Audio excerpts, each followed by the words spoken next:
Amém, queridos. Nós temos falado em 3 vídeos sobre as doutrinas da graça. E nesse 4º vídeo, eu acho que serão 5, eu quero começar dizendo que você pode fazer, se você é regenerado, todas as coisas. Perseverar em todas as provações e se alegrar em todas as circunstâncias. Ao olharmos as doutrinas da graça, nos 3 vídeos anteriores, nós vimos 3 aspectos básicos do amor verdadeiro. Ele é pessoal, trata-se de estabelecer prioridades e ele não precisa ser conquistado. Esses 3 pontos, tomados em conjunto, eles implicam mais uma coisa. A essência do amor é a disposição de suportar o sofrimento.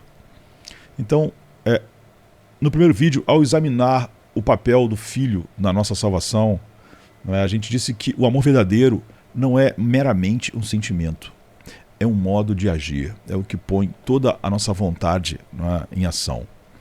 Mas nós tendemos a preferir o sentimento em vez da ação, porque agir frequentemente é difícil, é oneroso e frustrante.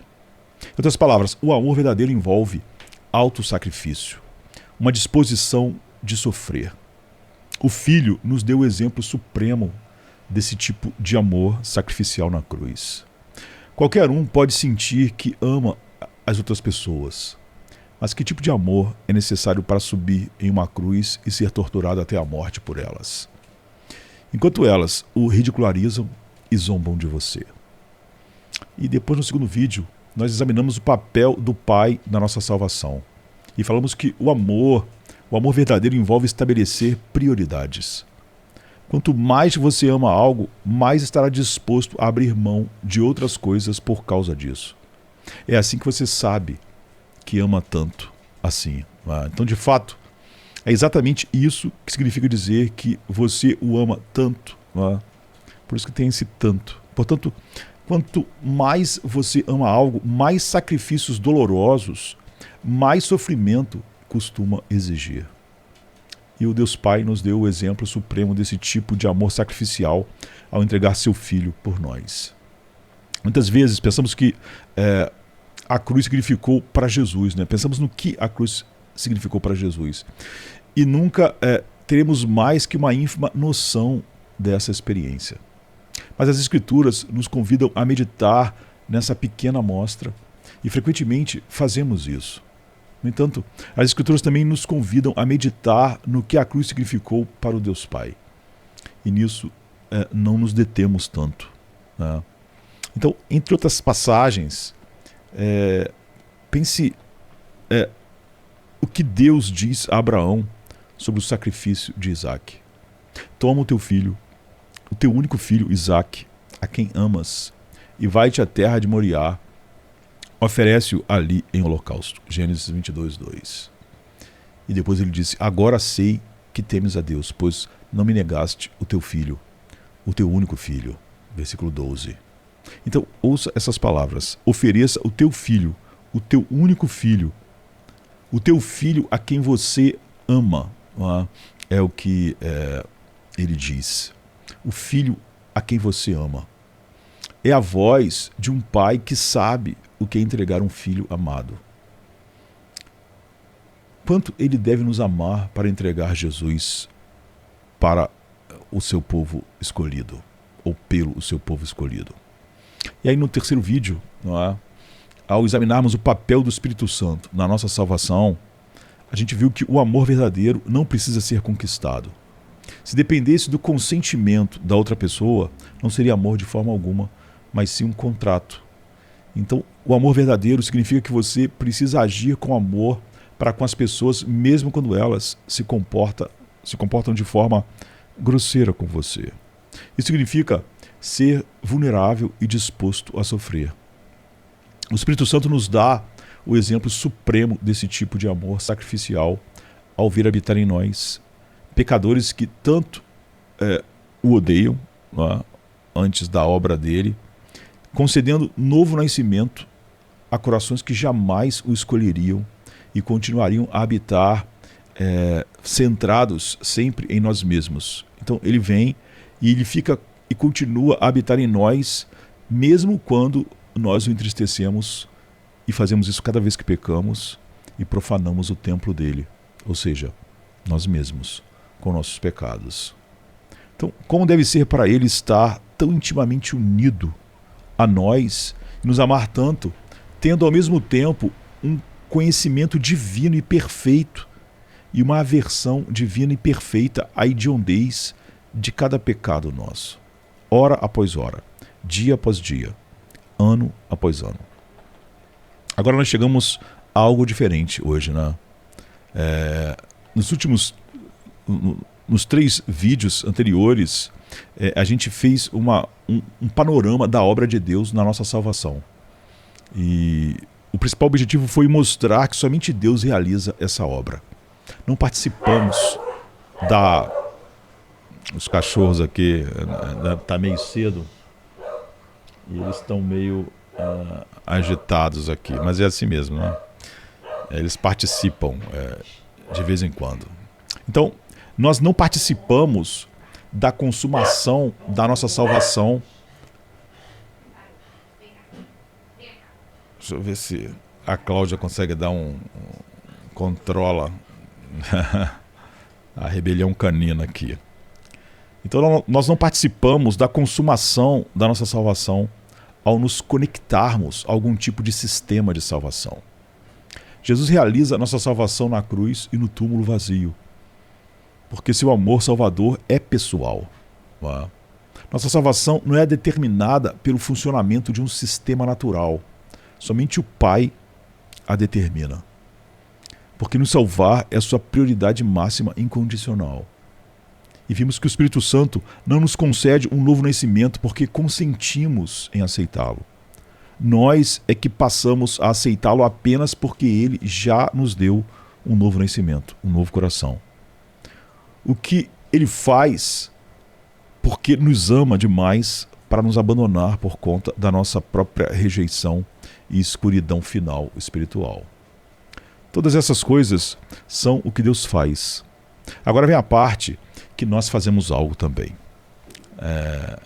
As doutrinas da graça, o Evangelho, não diz, como muitos parecem pensar, que não temos nada a fazer em nossa salvação. Ele afirma que existem partes da nossa salvação, como justificação e regeneração, em que não fazemos nada, pois Deus faz tudo. Mas há outras partes da salvação em que temos muito que fazer. E quando fazemos, a Bíblia deixa clara que Deus opera em nós o querer e o efetuar segundo a sua boa vontade. Ou seja, como eu expliquei outro dia, Deus faz o milagre e nós agimos o milagre, como dizia Jonathan Edwards. Não é? Ou seja, eu era cego, Deus vem e me cura. Agora, quem enxerga? Quem enxerga sou eu. Não é? Então, enxergar é a coisa que o cego fez, mas é resultado do que Deus fez, porque o cego não poderia enxergar só por decidir enxergar. Então, a santificação, o processo de nos tornarmos santos na prática, não é uma parte muito real da nossa salvação e algo que nós fazemos. É óbvio, porque Deus opera em nós o querer e o efetuar. E não algo que Deus faz totalmente por nós. E a coisa mais importante que fazemos, o centro que dá sentido a todo o restante, é aceitar e suportar o sofrimento.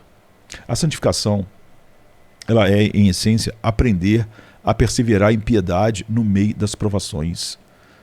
Algo que Deus está operando em nós, o querer e o efetuar. O restante, eu diria que são detalhes. Santificação significa tornar-se santo.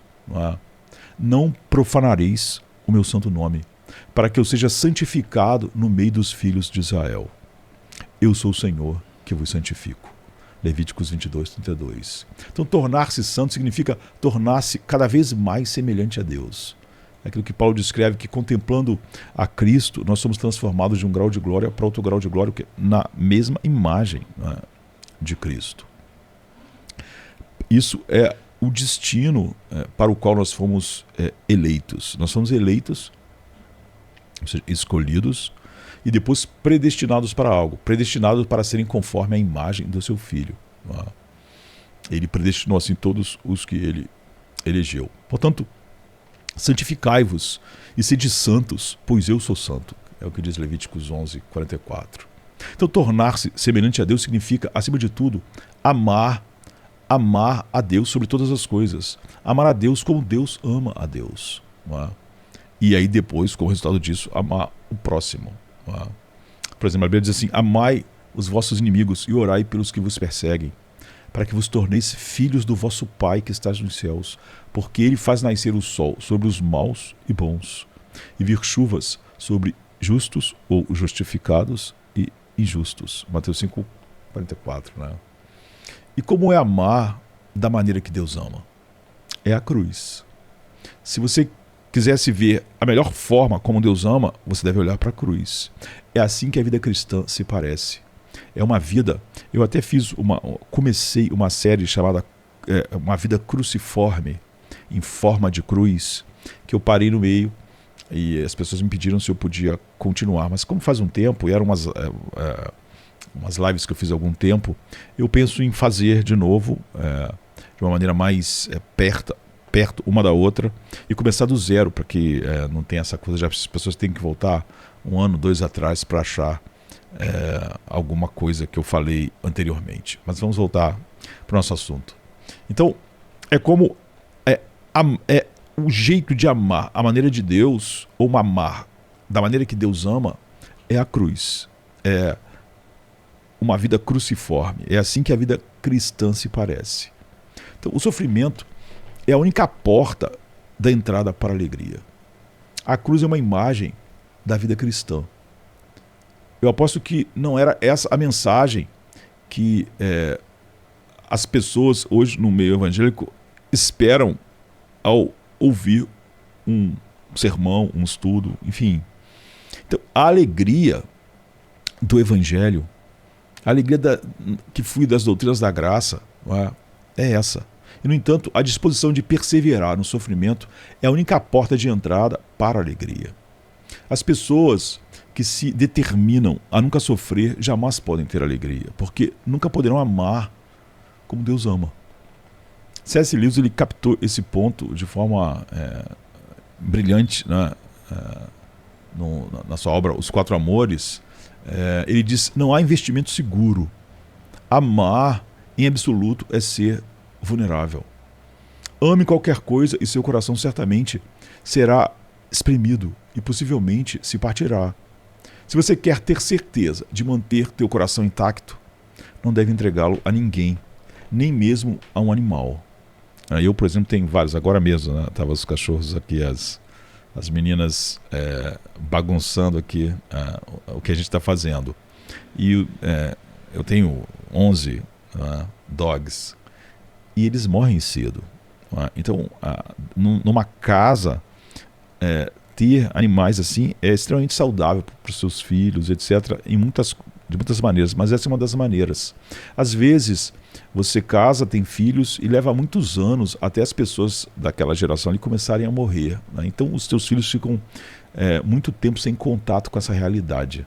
Mas quando você tem animal, como cachorro, né, eles são muito, muito amáveis e você gosta muito deles, ama os seus cachorros, mas eles vivem pouco. Então os teus filhos vão cedo acostumando com essa dor de amar algo que parte. Não é? Então um cachorro vive 10, 12 anos, 13. Então você tem que lidar. Isso eu acho algo muito, muito bom em ter animais como cachorro. Você os ama, mas eles partem logo. E então, por exemplo, teus filhos que levariam às vezes a vida inteira para começar a ter contato com a sua morte, ou com a morte de tios e etc., de pessoas próximas, eles começam a lidar com essa perda muito cedo, saber o que é amar algo e esse algo partir. Mas voltando ao que estávamos falando, né? C.S. Lewis disse: ame qualquer coisa e seu coração certamente será exprimido e possivelmente se partirá. Se você quer ter certeza, ele diz, de você manter o teu coração intacto, você não deve entregar ele a ninguém, nem mesmo a um animal. Ele diz então: envolva-o cuidadosamente com passatempos, distrações, entretenimento e pequenos luxos.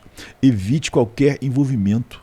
Tranque-o a 7 chaves no cofre ou caixão do seu egoísmo. Aí ele diz algo fundamental. Ele diz, mas nesse cofre, o teu coração, nesse cofre seguro, escuro, imóvel, sem ar, ele vai mudar. Não será partido. Ele vai se tornar inquebrável, impenetrável, irredimível. A alternativa à tragédia, ou pelo menos ao risco de tragédia e ao certo sofrimento, é a condenação.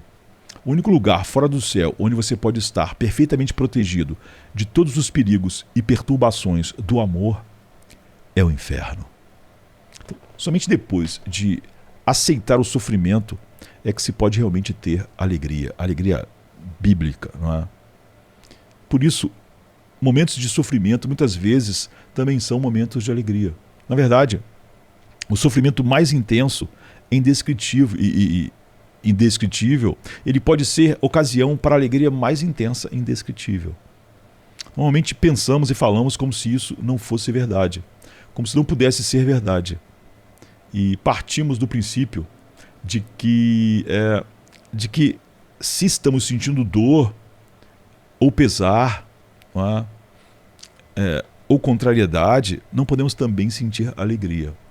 Achamos que se estivermos experimentando alegria nesses momentos, de alguma forma significaria que estamos negando nossa dor, nosso pesar, etc. O pior, que não estamos sentindo nada disso. Seria errado e vergonhoso não sentir pesar pela morte de uma pessoa amada. Então falamos como se o luto fosse o único sentimento que poderíamos ter. Mas não é assim. Eu já vivenciei isso muitas vezes. Não é?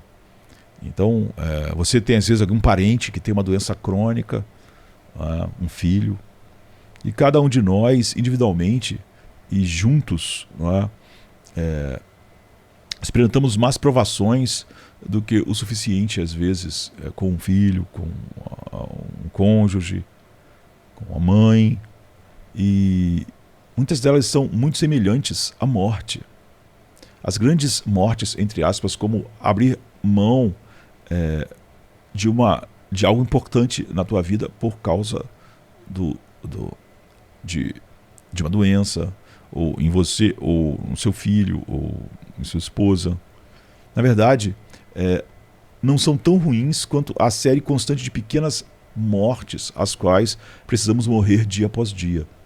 Os eventos que não podemos comparecer, os hobbies, as atividades que não podemos praticar, a luta para conseguir tempo e energia para uma simples conversa e para estar junto de quem você ama que está passando por aquele sofrimento. Então, os desafios de desenvolvimento do seu filho, quando ele tem uma doença, são outra fonte constante de mortes.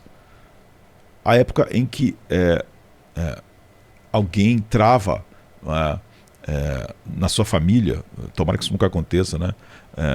Uma guerra contra Deus é época de sofrimento, porque você não consegue simplesmente mudar essas coisas. Não é?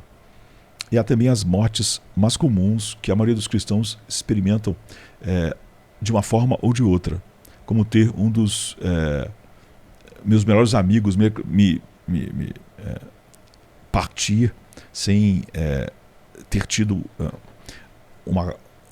sem ser regenerado, sem ser salvo, não é? E aquela pessoa ser muito querida para você. E é claro, há todas as mortes grandes e pequenas comuns à vida. Cada uma delas foi ocasião de alegria através do sofrimento. Uma alegria tão intensa que seria até ridículo tentar descrevê-la simplesmente em palavras. Não é? Eu aposto que muitos ou todos já passaram por isso. E para ver como isso aparece de novo, constantemente em toda a cultura humana.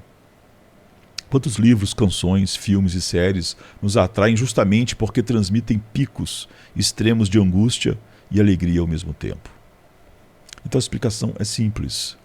Nos gloriamos nas tribulações, Romanos 5,3, porque nos alegramos em ver que nosso amor persiste. Sabemos que o sofrimento é sempre a prova real do amor. Porque o amor verdadeiro é um modo de agir, é sobre estabelecer prioridades e não precisa ser conquistado, como a gente viu nos 3 vídeos anteriores. Sempre que nosso amor se mantém firme, temos o melhor e mais elevado motivo para nos alegrar. E é por isso que a famosa ode ao amor de Paulo termina com a proclamação triunfante, quase desafiadora, de que o amor jamais acaba, o verdadeiro amor. 1 Coríntios 13, 8. O amor jamais acaba. A maior parte do sofrimento é temporária nessa vida. E todo sofrimento chega ao fim, com a morte. A alegria não. Ela não acaba, porque o amor não acaba. Enquanto meu amor persiste ao longo de uma provação, experimento tanto o sofrimento quanto a alegria. Mas assim que a provação termina, o sofrimento passa. A alegria permanece. Então eu sigo adiante com a memória da perseverança, dos relacionamentos que ela fortaleceu e do impacto que teve no meu próprio caráter. Tudo isso eu posso valorizar e celebrar pelo resto da vida, da minha vida. E essa alegria permanece mesmo além disso, permanece além do restante da minha vida, permanece para sempre. Não se trata apenas de um sentimento genérico e difuso de alegria, mas da alegria muito particular e específica de ter perseverado naquela provação também muito específica. Então eu posso celebrar essa alegria por toda a eternidade. Então o amor jamais acaba. Disso nós podemos extrair uma lição crucial sobre a alegria. Nós costumamos falar da alegria como se fosse apenas uma sensação calorosa, confortável, de felicidade, ou pior ainda, uma forma de prazer, simplesmente. Muitas pessoas ficam profundamente e seriamente abaladas em sua fé, porque a Bíblia diz que confiar em Deus sempre gera alegria, não importa as circunstâncias. 1 Tessalonicenses 5, 16 e 18. E elas acham que não têm alegria porque não sentem o que chamam de felicidade. Não há limite para a disfunção espiritual que isso pode causar. Então, a pessoa pode dizer, bem, eu não sentia nada de caloroso e confortável quando estava andando por aí com um peso, né, no estômago, porque minha filha estava longe do Senhor. Às vezes ali, junto com a angústia, a gente experimenta o que só pode ser descrito como alegria. Mas adiante, especialmente, talvez no vídeo final, a gente vai retornar a essa experiência misteriosa que chamamos de alegria de maneira mais aprofundada. Por ora, é importante enfatizar que a alegria nem sempre é divertida. Nossos estados emocionais e espirituais são muito mais complexos do que costumamos supor. Então, nada pode nos dar alegria exceto o amor, porque Deus é amor e fomos feitos à imagem dele. E a única prova do amor é o sofrimento. Por isso, alegria e sofrimento estão inextricavelmente ligados. Ninguém sabe disso melhor do que Jesus, que teve de ir à cruz antes de sair do túmulo. O mesmo vale para nós. O sofrimento da cruz é uma imagem da vida cristã, mas a alegria do túmulo vazio também é uma imagem da vida cristã. Na verdade, cada um ganha todo o sentido a partir do outro. A cruz não nos salvaria se Cristo não estivesse ressuscitado triunfantemente, se ele não tivesse ressuscitado triunfantemente. Sem a ressurreição, a crucificação seria inútil. Esse é o ponto principal do famoso tratado de Paulo sobre a ressurreição. Se Cristo não ressuscitou, é vã a nossa pregação e vã a vossa fé. 1 Coríntios 15, 14. Mas, por outro lado, esse tratado ele começa fundamentado, né, e fundamentando todo o relato da ressurreição na obra da cruz. Cristo morreu pelos nossos pecados. Verso 3. Então, assim como a cruz não nos salvaria se não culminasse na ressurreição, a ressurreição não nos salvaria se não fosse a culminação da cruz. Então, embora a má notícia seja que a única maneira de termos alegria, a alegria do túmulo vazio em nossa vida, né, em nossas vidas diárias, seja tomarmos nossa cruz e sofrermos, a boa notícia é que tomar a cruz sempre leva à alegria no final. São dois lados da mesma moeda. Se você tem um, terá o outro. Talvez seja preciso esperar muito tempo para chegar à alegria. Mas você chegará lá, e geralmente mais cedo do que imagina. Toda a alegria indescritível e transbordante daquela proclamação Cristo ressuscitou pode nos tomar e inundar cada fibra do nosso ser em qualquer momento da vida cristã. Temos alegria não apesar de suportarmos o sofrimento, mas precisamente por causa disso. Experimentamos a alegria do túmulo vazio, não como uma alternativa à cruz, mas ao lado da cruz, como parte de tomar nossa cruz e morrer todos os dias. Então, aquele que procura salvar sua vida vai perdê-la, mas quem perder a vida vai achá-la. Então a gente pode dizer que amar a Deus dói.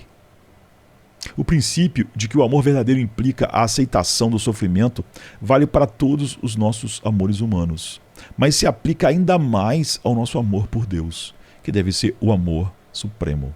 Então, para criaturas caídas e pecadoras como nós, amar um Deus santo exige muito mais sofrimento e abnegação do que amar umas às outras. Não deveria ser assim, não é? Porque Deus é o objeto perfeito de amor. Nada é amável como Deus. Tá? Deixa eu ajeitar minha perna aqui, porque você fica numa posição muito tempo, minha perna passa para dormente. Tá? Então, não devia ser assim, amar a Deus, ser assim, porque Deus é o objeto perfeito de amor. Além disso, para nos encorajar a amá-lo, nós podemos lembrar que Deus nos ama perfeitamente e sempre amará. Mas, justamente por Deus ser o objeto perfeito do amor e nos amar perfeitamente, Ele quer que tenhamos alegria. E como sabe que apenas o amor pode trazer alegria, Ele não pode satisfazer-se com nada menos que o amor perfeito em nós. Nossos semelhantes se contentam com muito menos. Mas Deus sabe que não podemos ser verdadeiramente bem-aventurados sem o amarmos perfeitamente. E enquanto nossos semelhantes veem apenas nosso comportamento exterior, Deus conhece nossas mentes, nossos corações e espíritos e insiste em um amor perfeito em todos eles, externo e interno.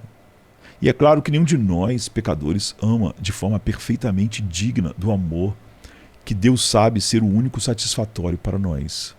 Portanto, como Ele nos ama perfeitamente, de forma implacável, Ele está determinado a cultivar esse amor perfeito em nós a qualquer custo, até o custo da cruz. É por isso que a Bíblia insiste que o sofrimento é essencial para amar a Deus. Quando Tiago escreve sobre a diferença entre uma fé viva, que transforma o coração, e uma fé morta, superficial, ele enfatiza que a diferença-chave é a perseverança no sofrimento. Meus irmãos, tende por motivo de toda alegria o passardes por várias provações, sabendo que a aprovação da vossa fé produz a perseverança. Ora, a perseverança deve ter ação completa, para que sejais perfeitos e íntegros, em nada deficientes. Bem-aventurado o homem que suporta com perseverança a aprovação, porque depois de ter sido aprovado, ele receberá a coroa da vida, a qual o Senhor prometeu aos que o amam. Tiago 1:2, até o 4, depois alguns versos à frente. Calvino insistia nesse ponto de maneira muito central do que qualquer líder cristão hoje que eu conheça. Em nosso tempo, perseverar no sofrimento é um tema específico que líderes cristãos costumam tratar separadamente. Temos um subgênero de livros especiais sobre o papel do sofrimento. É possível participar de conferências especiais a respeito disso. Pois bem, Calvino nunca escreveu um livro especial sobre sofrimento, nem realizou uma conferência separada sobre o tema. Não é? Ter a alegria de Deus por meio da perseverança no sofrimento era um tema central de todos os seus escritos sobre a vida cristã. Então, por exemplo, Calvino, comentando Filipenses 4:4, alegrai-vos sempre no Senhor, outra vez digo, alegrai-vos. Calvino observa que é uma característica particular dos crentes se alegrarem em meio ao sofrimento. E ele acrescenta que são justamente nos momentos de sofrimento que a alegria de Deus tem mais poder em nossas vidas. Calvino diz que é uma exortação adequada às circunstâncias, porque como a condição dos crentes estava extremamente conturbada e perigos os ameaçavam de todos os lados, havia a possibilidade de que eles fraquejassem, vencidos pela dor ou pela impaciência. Daí ele os instrui que, em meio à circunstância de hostilidade, perturbação e dor, se alegrem no Senhor.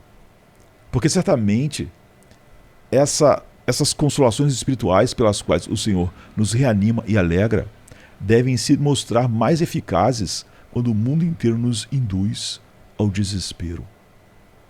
E quando ele fala sobre Tiago 1:2, a passagem que nós citamos, Calvino observa que todas as formas de sofrimento e adversidade são testes, e que sempre resultam em um de dois desfechos. O sofrimento leva ou ao fracasso ou à alegria. Calvino diz que, para que compreendamos mais completamente o que ele quer dizer, sem dúvida devemos entender tentações ou provações como incluindo todas as adversidades. E elas são chamadas assim porque testam nossa obediência a Deus, fidelidade e amor a Ele. E Ele ordena aos fiéis que, ao sofrerem tudo isso, sintam alegria. E quando Ele nos ordena a considerar tudo como alegria, é como se dissesse: as provações devem ser vistas como ganho e tidas por motivos de alegria. Em suma, Tiago quer dizer que não há nada nas aflições que devem perturbar nossa alegria. Assim, ele não apenas nos manda suportar as adversidades com calma e com ânimo sereno, mas mostra que essa é uma razão para que os fiéis se alegrem quando são esmagados por elas. E é certo, de fato, que todos os nossos sentidos naturais estão formados de modo que cada aprovação produz em nós dor e pesar. Mas isso não impede que os filhos de Deus se elevem pela direção do Espírito acima da tristeza da carne. E é por isso que, na tribulação, eles não deixam de se alegrar. Então Calvino foi um homem que sabia o que era sofrer por Deus. Ele sofreu perseguição constante por seu testemunho do Evangelho. Desde ter fugido, vivido fugindo, ainda jovem, com uma pena de morte decretada na França, até sair da casa em Genebra certo dia e encontrar uma multidão furiosa que ameaçava a sua vida. Durante quase toda a sua vida, a menos de 50 quilômetros, havia um exército querendo capturar e matar Calvino. No meio dessa pressão é que ele escreveu tudo que escreveu, pregou tudo que pregou. Então, ele abdicou da oportunidade de se casar com uma mulher da nobreza para se casar com uma viúva enferma, mãe de 2 filhos. Eles tiveram um filho que morreu logo após o seu nascimento. Então, além das provações ligadas, depois ele nunca mais se casou, depois que essa esposa dele morreu. Então, além das provações ligadas à saúde da esposa, ele próprio tinha uma saúde muito, muito precária. Então, por exemplo, tem uma carta que Calvino enviou a outro reformador, e nessa carta ele diz que no momento eu estou aliviado de um sofrimento muito agudo, pois eu expeli um cálculo, ou seja, uma pedra nos rins, do tamanho de um caroço de avelã. Como reter a urina me causa muita dor, seguindo o conselho do meu médico, subi a cavalo para que o sacolejo me ajudasse a expelir o cálculo. Você já teve cálculo renal? Acho que é óbvio que nem todos tiveram. Eu já tive algumas vezes, tive que até que operar. É uma dor simplesmente insuportável, mesmo tomando remédios à base de morfina. É uma dor insuportável, mas Calvino viveu com problemas contínuos de pedra nos rins, numa época que não tinha nenhum remédio assim para se tomar, nenhuma operação para fazer igual eu fiz, quando a pedra é grande demais e você tira. Você vê que aqui o médico receitou ele andar a cavalo para aquele sacolejo do cavalo ajudar a pedra. Só que cada vez que uma pedra do cálculo renal se move, parece que você está morrendo. Você vai ver adultos gemendo de dor, se contorcendo no chão com cálculo renal. Então é quase incrível você pensar nisso. A pedra estava retendo a urina dele, porque é o que a pedra no rim faz, não é? Além de ela estar se deslocando na ureter, ela faz aquele lado que ela está, dos rins, ficar parado, não é? Então ele diz que reter a urina causava muita dor. E seguindo o conselho do seu médico, ele subia no cavalo para que, ao cavalgar, isso ajudasse a expelir a pedra. Ele diz: ao voltar para casa, fiquei surpreso ao ver que, em vez de urina, eu estava urinando sangue. E no dia seguinte, o cálculo forçou a passagem da bexiga para a uretra. Daí dores ainda mais lancinantes. Por mais de meia hora eu tentei me livrar da pedra com movimentos vigorosos do meu corpo.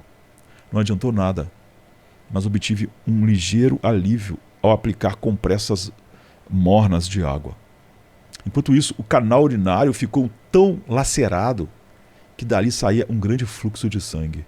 E me parece agora que voltei a viver nos últimos 2 dias, desde que me livrei dessas dores. Ele teve várias vezes pedras. Eu só tive 2 ou 3 vezes, mas ele teve muito mais vezes do que eu. Numa época que não tinha nada a não ser isso. Você vê, se movimentar o corpo para ver se a pedra sai. Só que quando você está sentindo dor de cálculo renal, você se contorce de dor. Andar a cavalo.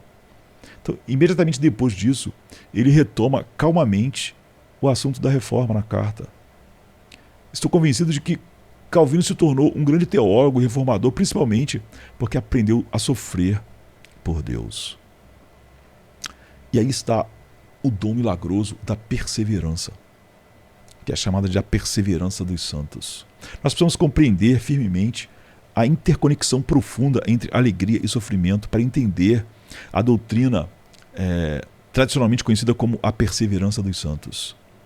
As pessoas verdadeiramente regeneradas, verdadeiramente convertidas a Deus, jamais abandonarão por completo a fé. É isso que a doutrina quer dizer. Ao dizer que quando Deus salva alguém, porque Ele escolheu na eternidade para ele ser a imagem do seu Filho, ele está salvo e não vai se perder, não quer dizer que ele vai... Você vê muitas caricaturas, né? Então quer dizer que a pessoa vive a vida como ela quer, mas ela está salva porque ela foi eleita. Isso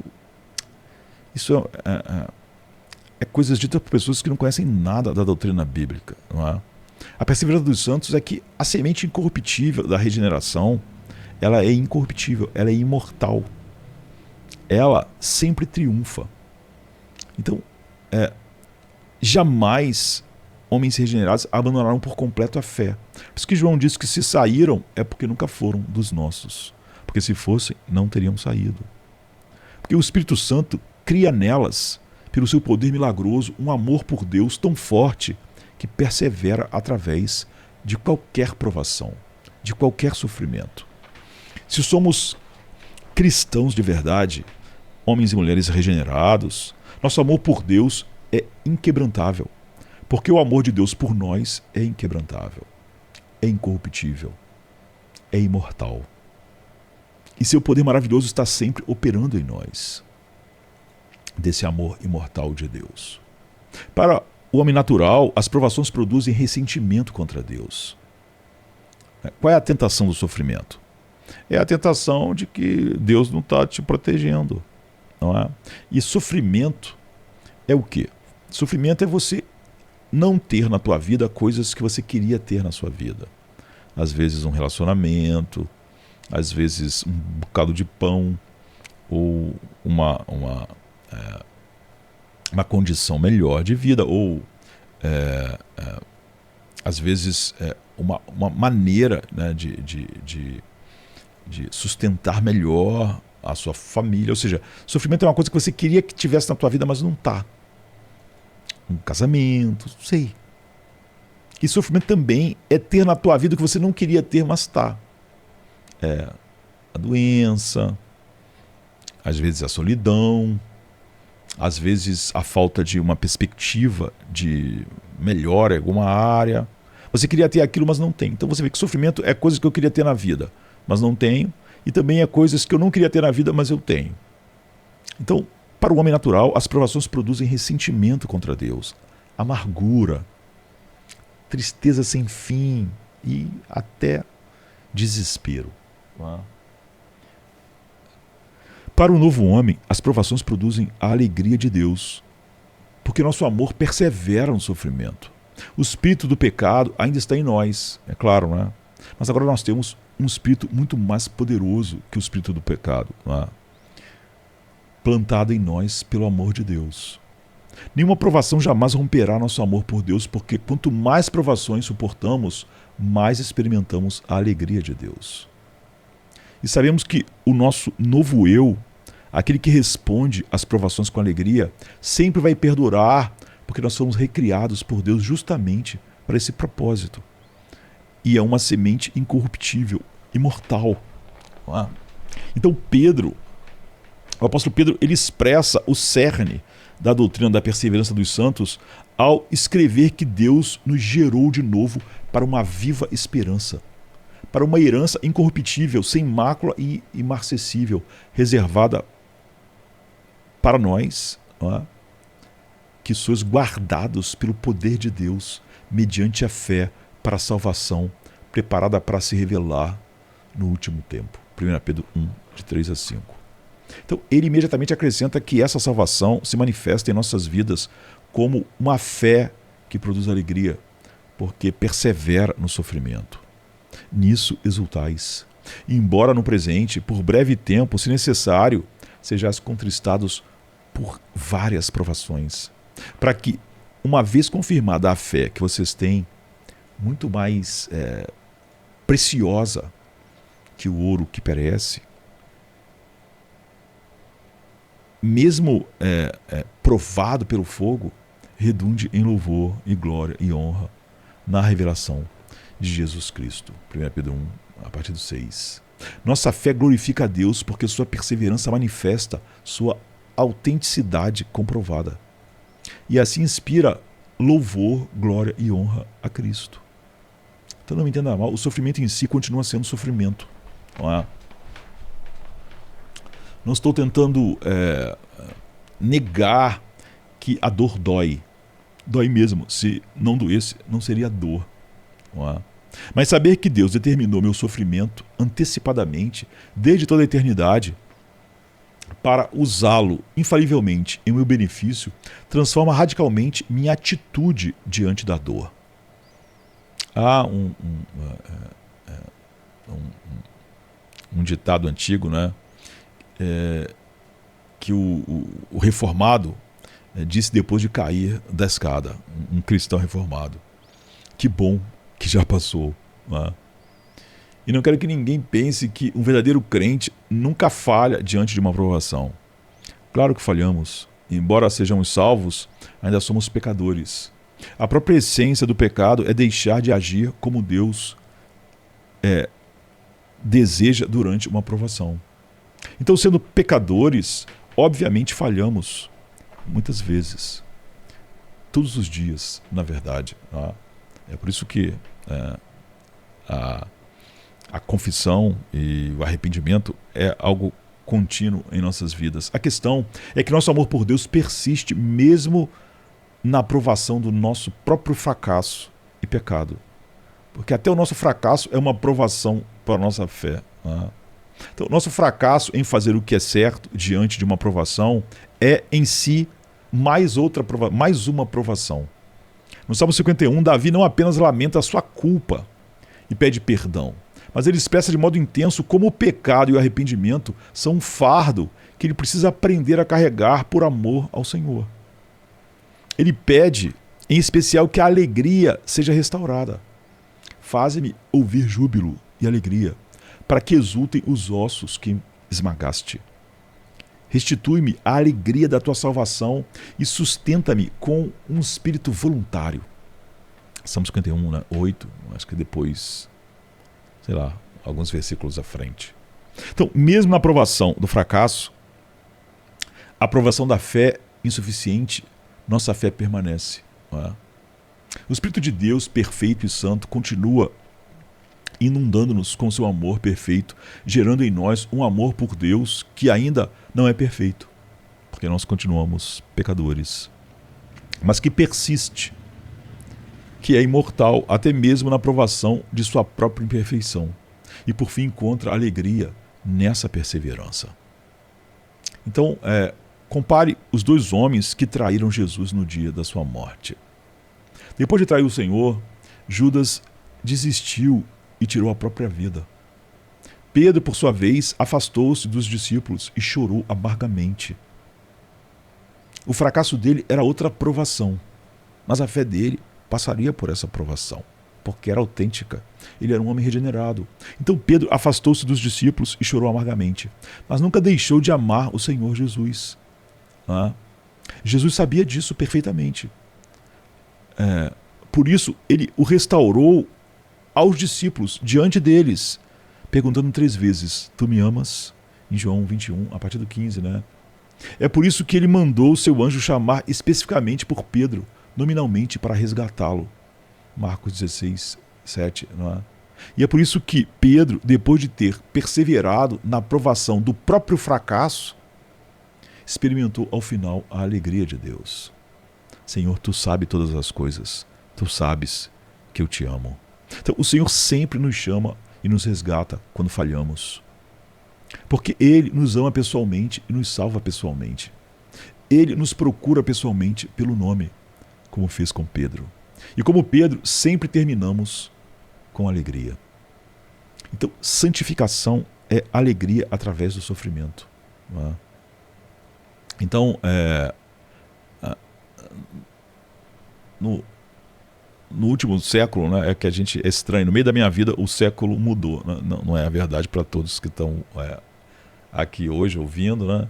Mas para muitos não é? A gente trocou de século. Na verdade, aconteceu algo mais incrível. Nós trocamos de milênio. Né? Ou seja, vai demorar muitas gerações para experimentar o que a minha experimentou. Né? Então, no último século, muitos reformados deixaram de usar a expressão perseverança dos santos. Eles se preocupavam que essa expressão implicasse que perseveramos por nossa própria força e não pela força do Espírito Santo. Então surgiram alternativas como preservação dos santos, enfatizando que a força para preservar vem de Deus, o que é verdade. Sem dúvida é verdade que nossa perseverança é obra de Deus em nós, operando o querer efetuar passo após passo. Né? E é importante manter isso claro, que a perseverança é algo que Deus opera. Mas eu fico seriamente preocupado com esse desenvolvimento por 3 razões. Primeiro, rótulos alternativos como preservação podem dar a impressão de que, porque Deus preserva, nós não estamos fazendo nada ou não fazemos nada. Na realidade, cooperamos com Deus nessa dimensão da salvação. Nas outras, não. Mas nessa, sim. Então, Ele opera em nós o querer e o efetuar. Mas o efetuar, quem está efetuando somos nós, porque Ele opera em nós. É como eu disse quando Jesus diz: Lázaro, sai para fora. Ora, Lázaro estava morto. O poder de sair para fora, Lázaro não tinha. A palavra de Jesus carrega o poder.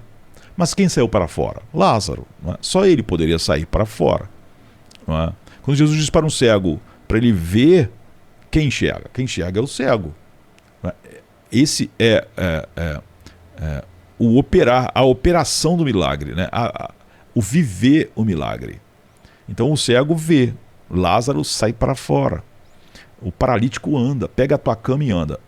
O que Jesus disse não foi use o teu livre-arbítrio, pega a cama e anda, porque o cara era paralítico. Ou seja, a palavra de Cristo, ela cria o que ele deseja com ela. Nossas palavras não criam, a de Jesus cria. Ele criou o mundo inteiro, ele é o verbo de Deus, né?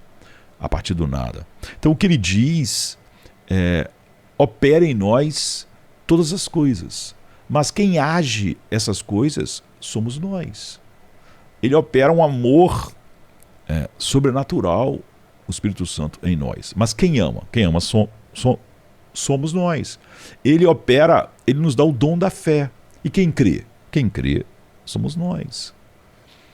Então ele nos enche do seu espírito e nos faz produzir o fruto do perdão para outros. Mas quem perdoa? Quem perdoa quem nos ofendeu ou nos machucou somos nós. Então esses rótulos alternativos não têm a mesma conexão clara com o processo de santificação. As pessoas costumam se preocupar, e com razão, de que dizer que não se pode perder a salvação, né, o que foi simplificado de uma maneira que tende a passar uma outra ideia, uma vez salvo para sempre, é verdade. Mas as pessoas têm um medo, né, que possa parecer diminuir a ênfase no chamado à santidade. Uma vez salvo para sempre, porque aí parece que a pessoa vai viver de uma forma qualquer e vai ser salva, mas você foi chamado e ganhou um novo coração para amar a Deus. O que é isso de viver de qualquer forma? Você é cativo do seu maior amor. Quando você era escravo do pecado, você pecava. Ninguém parava assim, se você falar isso é capaz do cara parar de pecar. Não é? Então, a ênfase no chamado à santidade e as expressões como preservação dos santos, eu acho que ela falha em deixar clara a necessidade da própria santificação. Ou seja, Deus realmente está operando o querer, mas há um efetuar do nosso ser regenerado. Não é? Então, em terceiro lugar, e de longe, o mais importante, essas expressões alternativas omitem por completo o papel central do sofrimento em nossa perseverança. E se você omite o sofrimento, acaba omitindo, como nós vimos, a alegria. Então, a doutrina da perseverança dos santos, de fato, implica que uma pessoa verdadeiramente salva não pode perder sua salvação. Não é mentira se você não estiver falando isso de uma maneira pejorativa, uma vez salvo para sempre, como se diz. Mas a doutrina não pode ser reduzida a isso. Muito mais está sendo afirmado ao ser dito na perseverança dos santos. A doutrina diz que Deus nos torna santos, primeiro criando em nossos corações, em nossos novos corações, um amor por Ele que responde às provações com alegria. E depois enviando provações para testar e nos purificar, consumindo nossa impureza e refinando nosso ouro. Então tem Provérbios 17:3, Isaías 1:25. Sabendo que essas provações que Ele envia jamais poderão romper nosso amor por Ele, porque esse amor vem dEle também. Então, algumas pessoas falam de santificação como se fosse só alegria. Outras falam como se fosse só sofrimento. Ambas as abordagens são inadequadas. Se fosse só alegria sem sofrimento, não haveria progresso na santidade. Pecadores como nós não podem se tornar santos sem muita morte para si mesmos. Precisamos morrer para nós todos os dias. Se fosse só sofrimento sem alegria, cairíamos no legalismo e na justiça própria. Buscaríamos ficar santos, entre aspas, como os fariseus, seguindo a lei para... primeiro, seguindo a lei para achar que isso coopera de alguma maneira na nossa aceitação por Deus, e seguindo a lei apenas pela retidão moral externa, limpando o copo por fora e esquecendo que a lei suprema é o amor a Deus. O amor de Cristo nos constrange. Aí o que acontece? Nós somos levados à obediência, não pela lei, não de forma legalista, como diante de um juiz, porque Deus não é mais nosso juiz. Ele já decretou que somos justos em Cristo. Agora nós nos relacionamos com Ele como Pai. Então, nós somos levados, como Paulo disse, o amor de Cristo nos constrange, um morreu por todos, logo todos morreram, para que aqueles que vivem, você vê, não vivam mais para si, morram para si diariamente, mas para aquele que se entregou e morreu por eles. Então a santificação é alegria através do sofrimento. Nada menos serve. É um círculo virtuoso. Aceitamos o sofrimento de bom grado porque amamos a Deus. E temos a alegria de Deus ao aceitar o sofrimento. Provamos nosso amor e renovamos nossa alegria. Esse amor comprovado e a alegria renovada nos preparam para aceitar mais sofrimento, que produz ainda mais alegria. E assim por diante. até morrermos, ou o Senhor voltar em glória. Não é? Esse é o programa de Deus para todos os regenerados. E Deus pode nos conduzir por esse processo de maneira segura, por assim dizer, porque nenhuma provação pode jamais... Desculpa.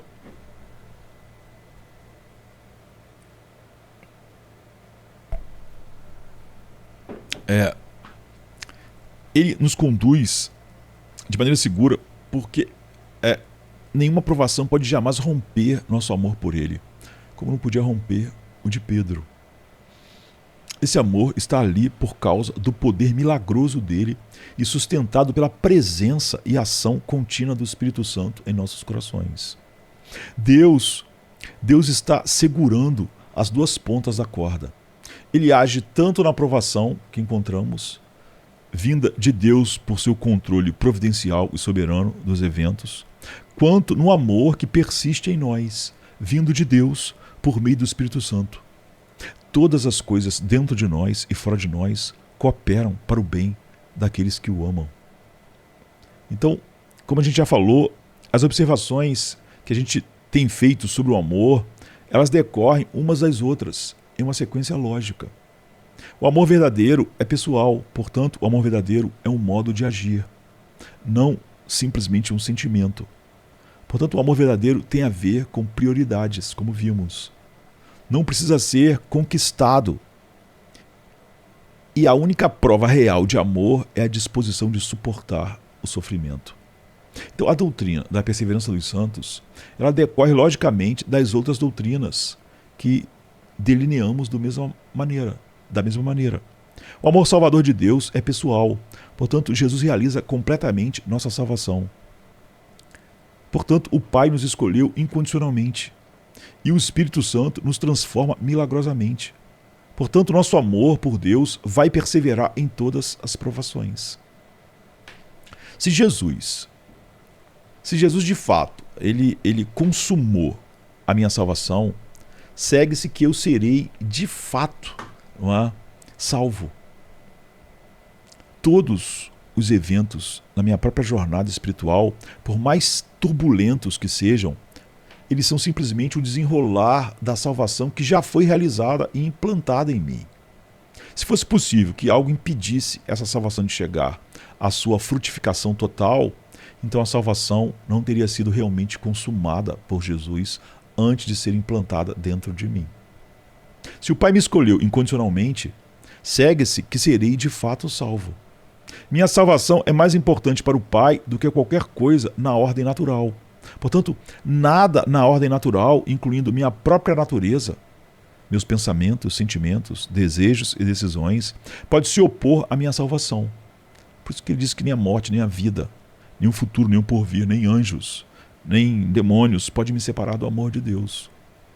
Se fosse possível que algo no universo impedisse minha salvação, então precisaria existir alguma coisa no universo, como o sistema da natureza humana, que Deus valoriza mais do que a minha salvação. Caso contrário, por que ele permitiria que algo bloqueasse minha salvação? Se o Espírito Santo me converte miraculosamente por um ato totalmente sobrenatural, segue-se que serei de fato salvo. O Espírito não precisou lutar contra a minha resistência pecaminosa e me conquistar, não é? Me seduzir, antes de me dar o novo nascimento. Isso só seria verdade se ele tivesse que fazer isso eu com uma velha natureza. Ele simplesmente transcendeu de forma milagrosa, miraculosa a minha pecaminosidade e mudou minha natureza. Se ele pode fazer isso, obviamente, nenhum pecado que eu cometa pode expulsá-lo ou desfazer sua obra em mim. Então, o Espírito Santo é Deus, e meus pecados não podem expulsá-lo do meu coração mais do que podem expulsar o Pai do seu trono celestial. Meus pecados não podem desfazer sua obra em meu coração mais do que podem desfazer a obra de Jesus na cruz. Se eu fosse capaz de desfazer a obra do Espírito, então essa obra sempre teria dependido da minha cooperação ou da minha anuência natural. E, portanto, nunca teria sido uma transformação completamente sobrenatural para começo de conversa. Então, acho que no último vídeo, nós falamos, afirmamos algo desagradável a nosso respeito como seres caídos.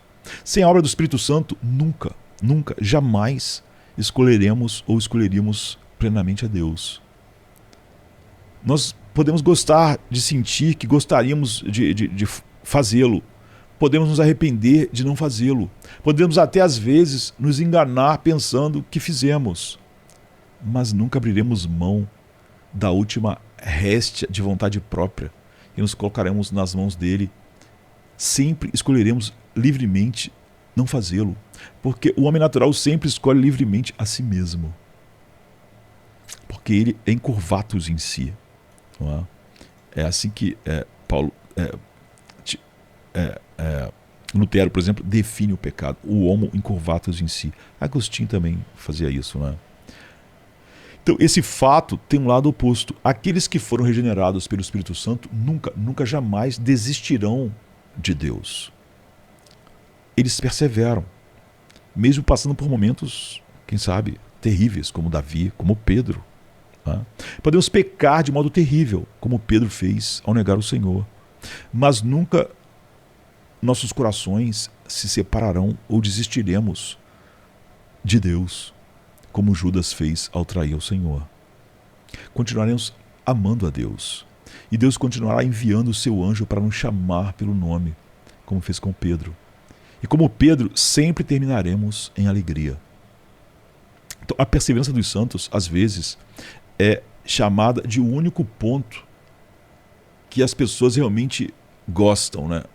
Principalmente quando elas não entendem e não são regeneradas, porque um homem natural, ele pensa, então eu posso pecar e... Então, isso é um pensamento basicamente de um homem não regenerado, né? O homem regenerado, como a gente viu, diz, o amor de Cristo nos constrange a viver para Ele, a obedecê-lo, porque nós o amamos. O amor dele constrange e produz amor em nós, pela obra do Espírito. Rejeitamos a ideia de que Jesus não salva a todos, não é? Rejeitamos a ideia de que o Pai não valoriza de forma igual a salvação de todos. Rejeitamos a ideia de que o homem natural sempre vai usar seu livre-arbítrio para rejeitar livremente a Deus e, portanto, o Espírito tem de nos mudar por poder sobrenatural em vez de persuasão, em vez de sedução. Mas gostamos da ideia de que não precisamos temer perder nossa salvação. As pessoas rejeitam aquelas coisas, mas elas gostam um pouco dessa ideia de não perder a salvação, que estamos seguros nas mãos de Deus. Bem, de fato, há um consolo e uma segurança indizíveis nisso. Mas eu espero que, nesse ponto, eu tenha mostrado que também existe grande consolo e segurança nessas doutrinas, porque são doutrinas da graça. Porque, no fim das contas, elas são a mesma doutrina. E também nós tentamos mostrar que há motivos para nos chocarmos com a doutrina da nossa perseverança. A doutrina não é que você se salva e pronto, daí tudo vai bem e será só alegria e diversão pelo resto da vida. Ou que você é salvo e vai continuar sem ser transformado de um grau de glória para outro. A doutrina é que, como o amor de Deus é inquebrantável, Deus pode nos segurar firme enquanto usa provações, sofrimento e morte para o nosso ego, para o nosso eu, dia após dia, a fim de nos tornar o Filho perfeito que Ele nos criou para ser, nos predestinou para ser. Se Deus não fizer, estamos sozinhos. E a gente sabe, quando um homem natural é entregue a si mesmo, o que acontece. Então, outras, a gente pode chamar assim de tradições teológicas, concordam que a perseverança na fé é a chave para a salvação. Não é surpreendente, elas leem isso nas Escrituras, assim como nós. Aqueles que perseverarem na fé até o fim serão salvos. Aqueles que se desviarem serão condenados. Mas embora eles creiam que a perseverança na fé seja essencial para a salvação, a maioria não crê que Deus prometa essa perseverança. Na verdade, afirmam especificamente que Deus não a provê, que isso o homem vai ter que fazer por ele mesmo. A gente viu que nenhum passo da salvação o homem faz por ele mesmo. O homem natural. Então a perseverança depende de nós. Isso também não é surpreendente. assim como a doutrina reformada da perseverança decorre necessariamente de outros princípios fundamentais do Evangelho. Rejeitar esses princípios implica concluir o oposto.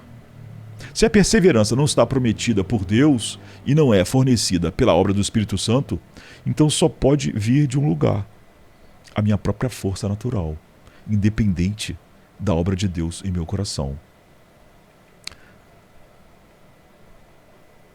O Evangelho, né, diz que eu persevero com a minha força, entre aspas, mas é uma força que tem porque Deus me dá milagrosamente. É por isso que posso ter certeza de que sempre a terei. Aqueles que negam a promessa da perseverança precisam dizer que eu persevero pela minha força, num sentido bem diferente. Deus pode me dar ajudas de várias maneiras, mas no fim sou eu que preciso perseverar com uma força que Deus não garante e que Cristo não comprou para mim na cruz. Ou seja, é uma parte da salvação essencial que Jesus não pagou por ela para me dar como um dom da sua graça. Então é óbvio que a obra dele não conclui salvação. Não é? Essa conclusão não pode ser evitada. Não é? O poder do Espírito em meu coração sempre opera para me aproximar de Deus, jamais para me afastar.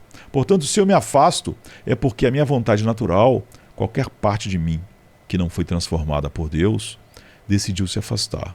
Assim, se o resultado da minha jornada espiritual é incerto, essa incerteza só pode depender de mim. Na medida em que o resultado dependa de Deus, ele não é incerto, porque Deus nunca falha. Minha mente, coração e vontades naturais podem ser saturados e auxiliados pela obra do Espírito.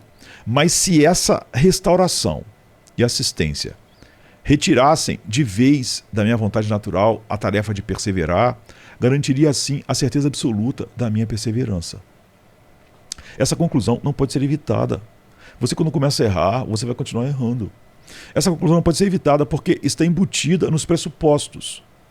Essas tradições, que na verdade não são o Evangelho, negam que somente Deus realize a escolha da nossa salvação, a consumação da nossa salvação e o implante da salvação em nós, de uma salvação vitoriosa, conquistada por Cristo na cruz. Eles atribuem algum papel a agentes humanos e coisas naturais nesse processo. Portanto, eles não podem escapar de dizer que nossa salvação depende de cumprimento do nosso papel. E se vamos ou não cumpri-lo depende de nós e não de Deus. Essa é a tragédia das tradições católica e arminianas. Elas correm paralelas nesse quesito. E nos outros também de outras formas. Elas divergem crucialmente, não é, em alguns pontos, mas no coração elas creem nas mesmas coisas. Consequentemente, elas podem divergir sobre como as pessoas que perderam a fé podem recuperá-la. Mas quanto à perda da fé em si, o fracasso na perseverança, eles concordam. Deus fornece apenas ajuda. Mas então, por definição, o restante cabe a mim e o resultado final depende do que eu fizer com minhas forças naturais. E se no final for salvo, o que decidiu foi eu mesmo com minhas forças naturais. Não é? Então, inevitavelmente, esses pressupostos são obrigados a se seguirem quando você se afasta de como o homem é salvo. Mas, ao mesmo tempo, parece manter que somos... essas pessoas querem assegurar, de alguma maneira, que Deus também preserva. É por isso que eles oram para perseverar, mas se é verdade o que eles dizem crer, não cabe oração aí, nem para alguém se converter e nem para alguém perseverar, já que Deus não pode fazer nada. Porque quem decide isso no final são as forças naturais da pessoa sem o envolvimento de Deus. Então, há essas coisas, esses desconcertantes paradoxos, não é? E que as pessoas preferem fingir essas contradições, melhor do que paradoxos, né? Essas contradições que as pessoas fingem que não existem só porque elas não levam a ideia até o fim, não é? Então, o medo é o assassino da alegria. Se cremos que não há promessa de perseverança, o imperativo de perseverar assume um significado radicalmente diferente. Quando eu penso na perseverança porque o amor de Cristo me constrange e porque o amor de Deus por mim é imortal e opera em mim o querer o efetuar, então eu sei que os eleitos perseveram. Mas você vê, não há medo, porque o medo é assassino da alegria. Se a cada dia eu louvo um Deus que posso, no final, estar eternamente separado dele no inferno, se eu posso ser filho de Deus hoje, filho do diabo amanhã, filho de Deus hoje, isso é um absurdo, né? Se você nasceu de novo e a semente é imortal, ela não pode morrer. O que morre não é imortal. Se a semente é incorruptível, ela não pode se corromper, porque se ela se corrompe e morre, ela não é imortal e nem incorruptível. É a negação da regeneração. Se meu destino depende, em última instância, da minha própria força, eu nunca poderia ter confiança e certeza na minha salvação. Porque eu, às vezes, não tenho força para manter nenhuma dieta. Como eu manteria eu mesmo uma vida de contínuo amor por Deus? Eu preciso de um poder muito maior do que minha força de vontade, minhas capacidades naturais. Se o cristianismo ensina alguma coisa, é que somente Deus é, em última instância, confiável. Eu não sou. O meu eu não é confiável. Eu não confio no meu próprio coração, eu confio no coração de Deus. E só sei que a salvação é o que é, porque Ele opera todas as coisas, do princípio ao fim. Os que dantes conheceu, a esses predestinou, os que predestinou, esses chamou, os que chamou, esses justificou, e os que justificou, Ele glorificou. Ele fez tudo. A confiança é que somente Deus é, em última instância, confiável. Outras coisas são confiáveis apenas até onde Deus as faz confiáveis. As operações físicas da matéria, como a gravidade, são confiáveis só porque Deus as causa. Tudo foi criado por meio dele, para ele. Ele é antes de todas as coisas. E nele tudo subsiste. Colossenses 1,16. Então, as leis da lógica só são confiáveis porque refletem as operações da mente de Deus, pois ele não pode negar a si mesmo. Segundo Timóteo 2, né? Então, o próprio Jesus fez questão de enfatizar que era perfeito como homem apenas porque ele mesmo era Deus. Por que me chamas bom? Ninguém é bom senão um, que é Deus. Lucas 18, 19. Como aquela pessoa só via ele como homem, não como Deus, o que ela estava dizendo no coração dela não era verdade. Se Jesus é perfeito só por ser o homem que é Deus, onde nós, os demais, ficamos nisso tudo? Se nossa perseverança, em última análise, depende de nós sem a garantia de Deus, confiar plenamente na nossa salvação seria contradizer toda a essência do cristianismo. Não é? A falta de segurança na salvação, que infelizmente é um problema muito comum, porque se você se afasta um pouco do evangelho, a própria conclusão é que sua salvação não é segura. Tudo depende de você mesmo. É a razão mais comum para os crentes não experimentarem mais e mais profundas vivências de alegria. Porque eles sabem que sua salvação depende deles mesmos. E o mesmo homem não regenerado sabe que não pode confiar no seu coração. Lá. Sabe que são pecadores e que não são confiáveis. Se tudo depende do coração pecador, do coração do pecador, então ele sabe que está perdido. Então, naturalmente, acham, ou então se ele acha que só nessa área ele falha nas coisas simples da vida, mas na coisa que ele tem o grande problema do pecado que habita nele, do mundo e de Satanás, ele conseguiria. Então, naturalmente, ele seria o maior fariseu de todos os fariseus. Né? Então, naturalmente, acham que sua perseverança é um dado da sorte. Ele é salvo hoje, perdido amanhã, salvo hoje. Se ele morrer na hora que ele não está salvo, ele está perdido. Se ele morrer na hora que ele peca, ele está perdido. Mas só que ele peca.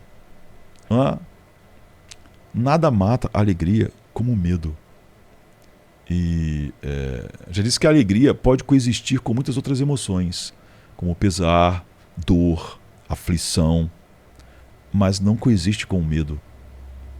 Isso está por toda a Bíblia, né? Veja o que Paulo ele diz: alegrai-vos sempre no Senhor. Outra vez digo, alegrai-vos. Seja a vossa moderação conhecida de todos os homens. Perto está o Senhor.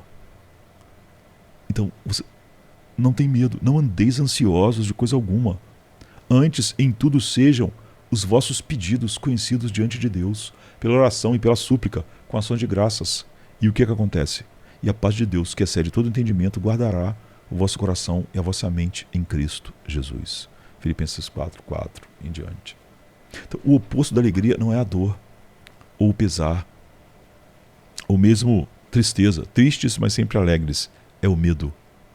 Não fiquem ansiosos, diz Paulo, e a paz de Deus guardará seus corações e mentes. A ausência de ansiedade e a presença da paz espiritual. Você não pode ter paz e ansiedade ao mesmo tempo. Alegria e medo. Em outras palavras, a certeza de nossa salvação é o que protege nosso coração e a nossa mente. É assim que Deus guarda nosso coração e mente em paz. Ou de modo mais simples, o amor perfeito lança fora todo medo. João explica por quê.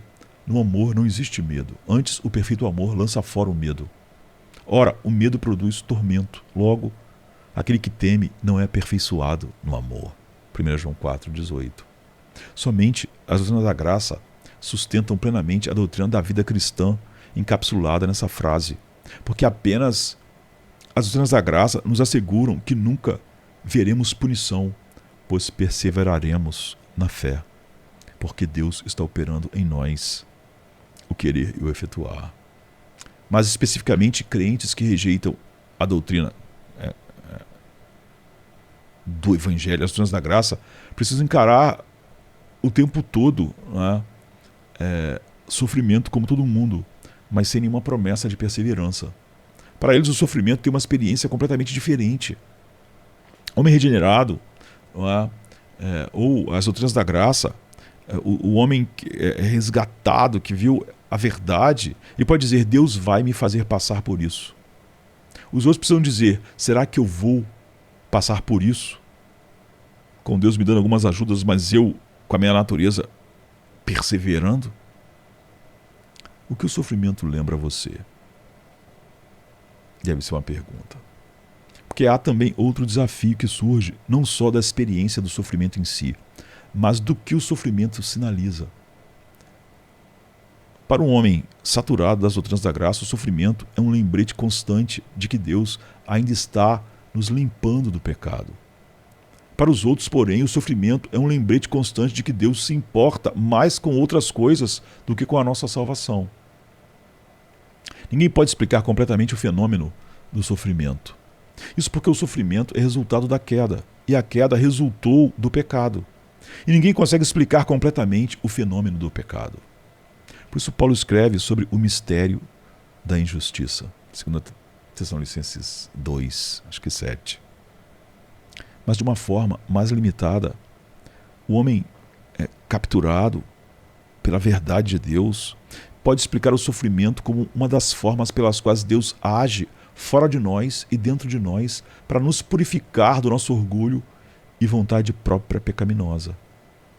Esse lembrete é parcialmente desagradável, porque nos lembra de que ainda somos pecadores, mas também é parcialmente reconfortante, pois nos lembra que Deus está usando todas as coisas, fora e dentro de nós, para o nosso bem. Essa explicação só se sustenta porque o homem que vê o Evangelho da graça soberana de Deus sabe que o processo de santificação é, digamos, seguro. Deus está agindo em nosso coração para garantir o resultado final. Já quando você nega as doutrinas da graça, as pessoas que fazem isso não podem se contentar com essa explicação. Podem começar com ela: Deus envia provações para refinar nossa fé. Mas então precisam responder a pergunta: por que Deus faz isso? Sabendo que algumas pessoas, e pode ser que seja eu, venha a ser uma delas, se perderão e serão condenadas para sempre por causa dessa provação na qual elas não vão passar. Em sua visão, algum sofrimento de fato santifica, mas outro sofrimento leva ao inferno. Porque esse segundo tipo de sofrimento ocorre. Então, a gente viu, acho que no segundo vídeo, que se Deus não nos escolhe incondicionalmente para a salvação, segue-se que Ele deixa a nossa salvação nas mãos do sistema geral da natureza. E daí se conclui que Deus valoriza o sistema natural mais do que a salvação de qualquer pessoa em particular, como nós vimos. E quem não viu, volte para o vídeo número 2. Então, o sofrimento deve ser explicado nesse contexto.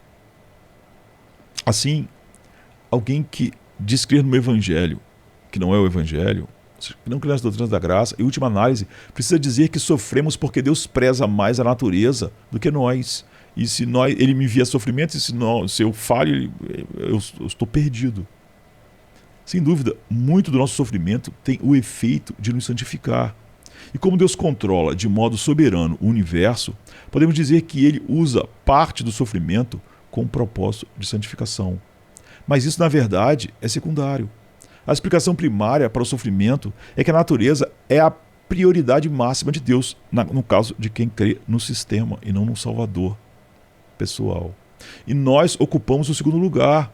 E Deus prefere muito mais o sistema do que a salvação particular de qualquer pessoa. Em certo sentido, isso torna mais fácil explicar o sofrimento. Quando descrentes nos desafiam perguntando como podemos crer em um Deus amoroso diante de tanto sofrimento no mundo, podemos simplesmente responder: Deus nos ama, mas ama mais a natureza.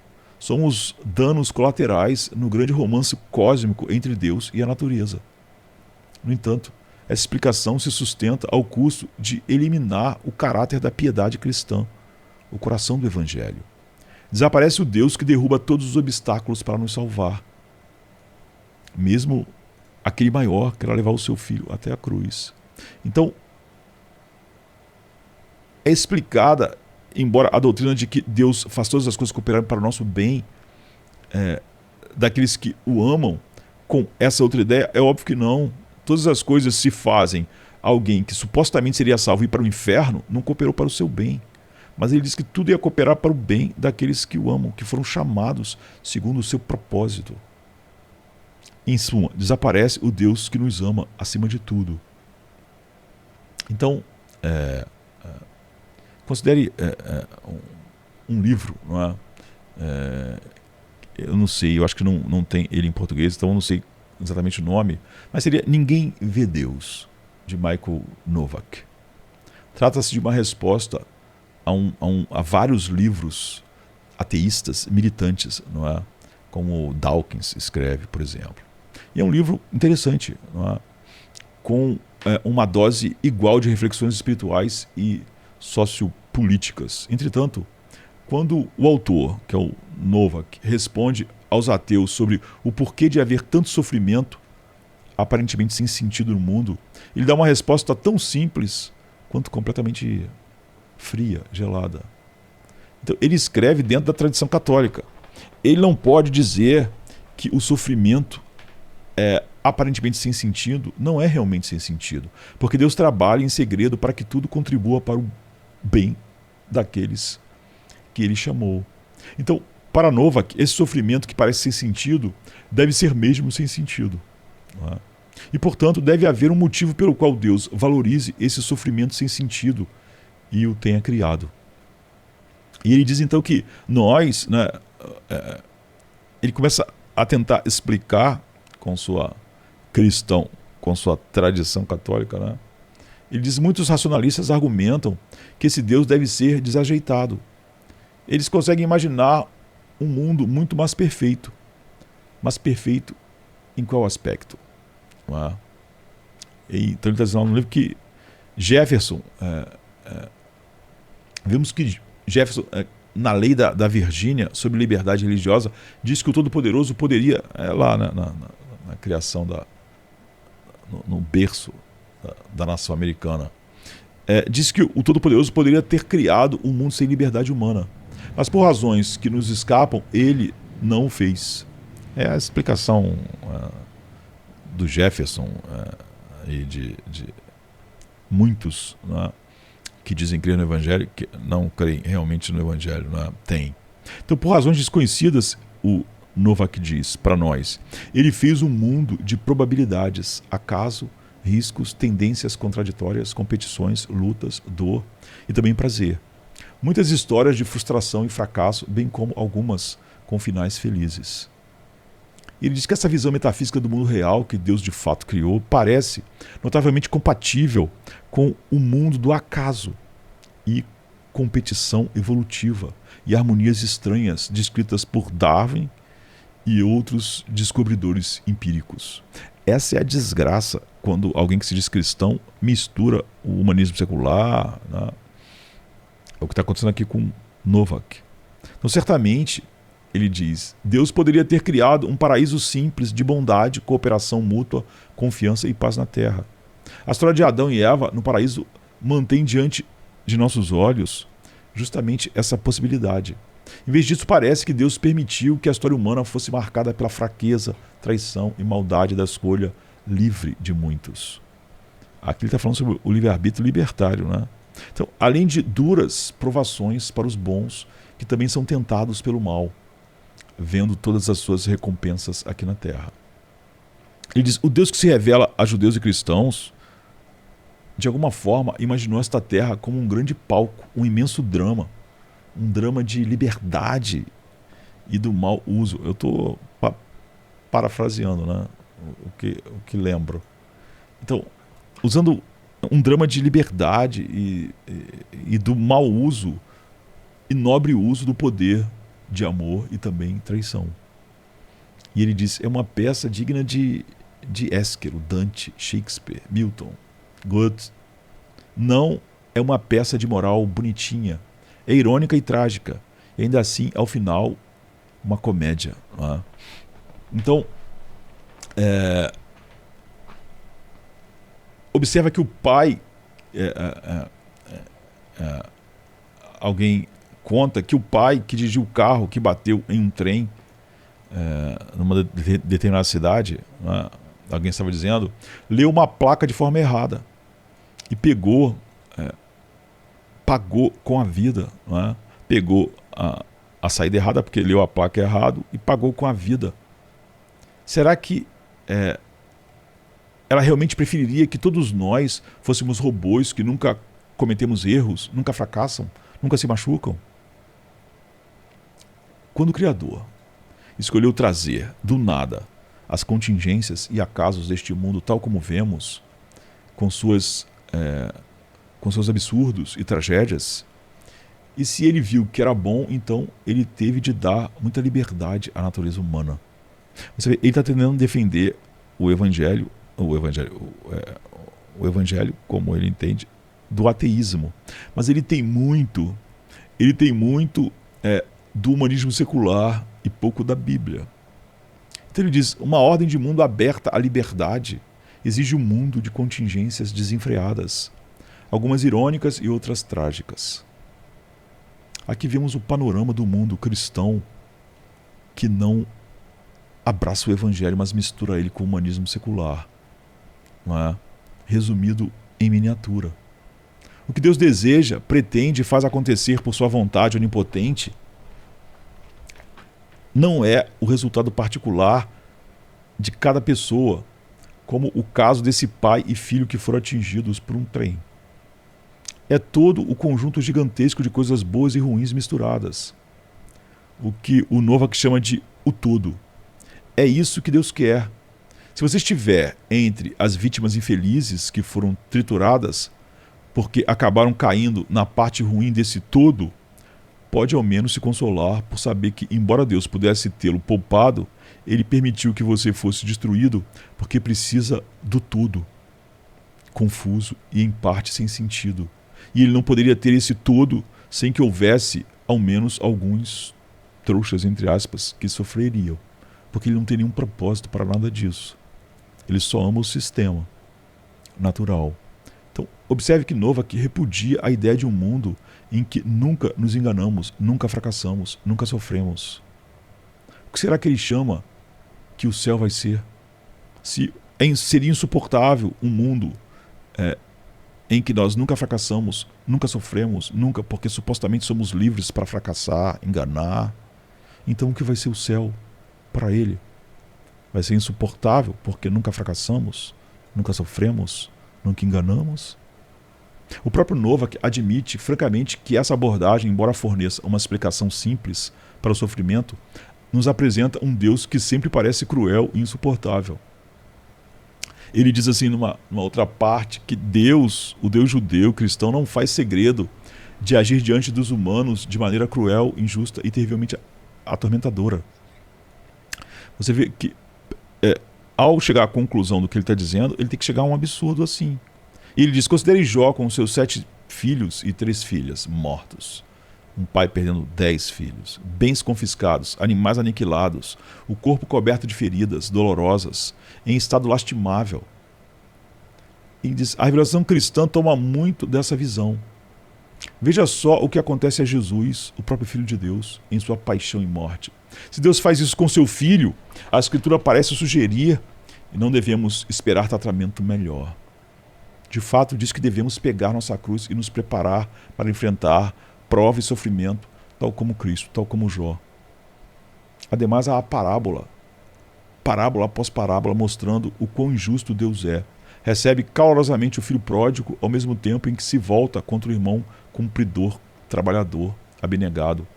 Paga aos trabalhadores na vinha o mesmo salário, ainda que alguns trabalhem o dia inteiro e outros apenas 1 hora. E há muitas outras parábolas assim. Deus é justo? Ele diz, não pelos padrões humanos, não no Novo Testamento cristão. Você vê a distorção que misturar o humanismo secular com o evangelho chega. Em contraste, o Deus da Bíblia, o Deus das doutrinas da graça, das doutrinas da salvação, que nos ama pessoal e incondicionalmente, faz com que todas as coisas cooperem para o nosso bem. Entretanto, essa verdade nos obriga a encarar um mistério muito mais profundo. Se Deus pode transcender nossa vontade para nos dar um novo nascimento, não é? Por que Ele então usa o sofrimento para a nossa santificação? Porque Ele não faz da mesma forma. Não é? Sabemos que para pecadores, amar um Deus santo exige muita morte para si mesmo, não é? Portanto, muito sofrimento. Mas Deus transcende essa limitação ao nos dar o novo nascimento. Porque não faz o tempo todo, ou não faz de uma só vez, tornando-nos perfeitos desde o início. Não sabemos. Isso é uma ignorância frustrante. Mas sabemos que é dessa forma que Deus escolheu agir. E sabemos que isso tem de ser bom. E não apenas bom, mas para o nosso bem. Porque todas as coisas cooperam para o bem daqueles que o amam. Então, a Bíblia nos chama a confiar em Deus de forma mais radical. Essa é a razão mais profunda pela qual o Evangelho, as doutrinas da graça, conduz à esperança segura e à alegria muito maior. Mas isso a gente vai ter que conversar no próximo vídeo. Quem sabe vai ser o último dessa série, né? O 5º. Apesar de que esses assuntos voltarão, né, em outras séries, em outros momentos, porque é a nossa própria vida, a beleza infinita de Deus revelada em Cristo pelo Espírito Santo, é aplicado em nós pelo Espírito Santo, que habita em nós para sempre, para nos fazer ir de um grau de glória para outro até sermos a perfeita imagem de Cristo. Nós descansamos, temos paz e adoramos a Deus pela sua graça infinita sobre nós. Amém, queridos. Amém.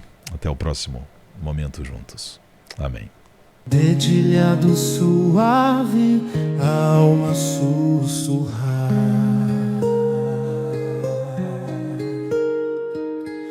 Lembranças ecoam, começam a falar.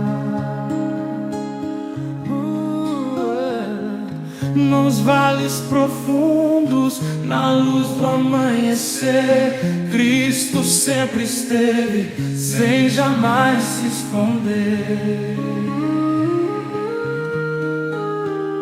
Cada passo que dei nessa estrada sem fim, momentos de luz, outros tão ruins, mas em cada queda tua mão me ergueu.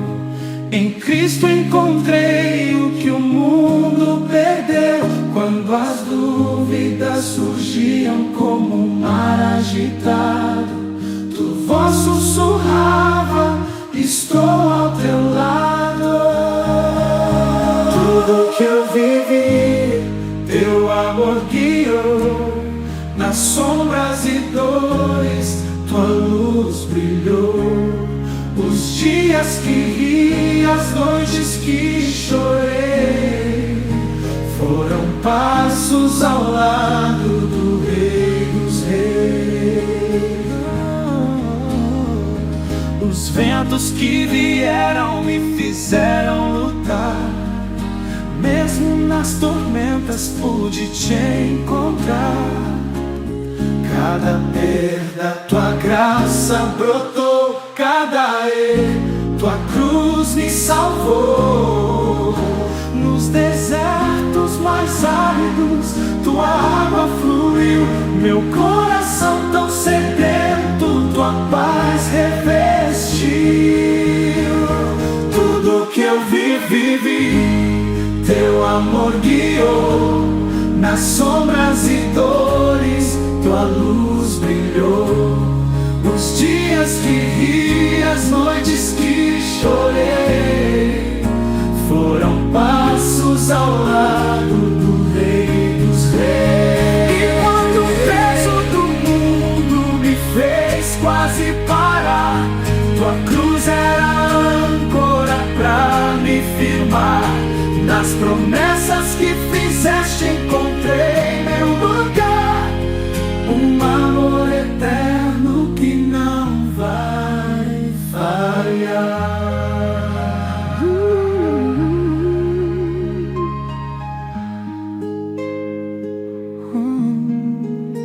Cada sonho desfeito, cada nova visão foi moldado em Cristo, firmou meu coração. Mesmo na fraqueza, tua força encontrei, e ao fim da jornada, teu reino avistei. Tudo que eu vivi